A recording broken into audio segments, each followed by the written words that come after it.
Sualda bizə belə bir ədədlər sırası verib. Bu ədədlər sırasının ən böyük fərqi 10 olarsa, x-in ala biləcəyi qiymətləri tapın. Yəni bu ədədlər sırasındakı ədədləri artan sırada düzməyə çalışaq. Bizim ədədlər sıramız nədir? 5, 11, 7, x, 14. İndi mən x-in nə olduğunu bilmirəm. X-i kənarda saxlasam, o birlərin ardıcıl olaraq düzüm. Əldə edərəm ki, 5, 7, 11 və 14. X-i kənarda saxlayaq. 3 hala ayıraq. Birinci hal x-imiz 5 ilə 14 arasındadır. İkinci halımız x 5-dən kiçikdir.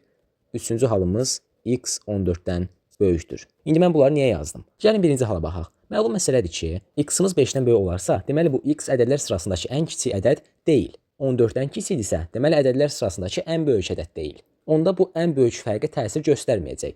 Ən böyük fərq nədir? Ən böyük ədəd çıxılsın ən kiçik ədəd. Bu halda ən böyük ədədimiz neçə olar? İndi x 14-dən kiçik olduğuna görə, digərləri arasında ən böyük olanımız 14 olduğuna görə ən böyük ədədimiz 14-dür. İndi x 5-dən böyükdür. Bizə ən kiçik ədəd də lazımdır. Ən kiçik ədədimiz də 5 olacaq. X ola bilməz çünki 5-dən böyükdür. 14 çıxılsın 5 də 9 edir. Yəni bu bizə 10 qiymətini vermir. O zaman biz indidən birinci halı kənara qoyaq. İkinci hala baxaq. X 5-dən kiçikdir. X 5-dən kiçik olanda biz bu ədədləri artan sırada düzə bilərik. Yaza bilərik. X 5, 7, 11, 14. Gördüyümüz kimi ən böyük ədəd 14 olacaq, ən kiçik ədəd də x olacaq. Çünki 5-dən kiçikdir. 5 ən kiçik olduğuna görə 5-dən kiçik olan x bu ədədlər sırasındakı ən kiçik ədəd olacaq. Bu da bərabər 10. Buradan x bərabər 4. Bu bizim birinci həllimiz. İndi üçüncü hala baxaq. Burada x artıq 14-dən böyükdürsə, deməli ədədlər sırasındakı ən böyük ədəddir. Onda axıra qoyulacaq əgər ədədlər sırasını artan sırada düzsək.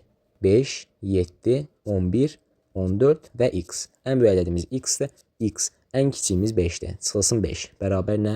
10. Buradan da x bərabər 15 əldə olar. Yəni x-imizin ala biləcəyi 2 qiyməti var. 4 və 15. Doğru cavabımız A variantı.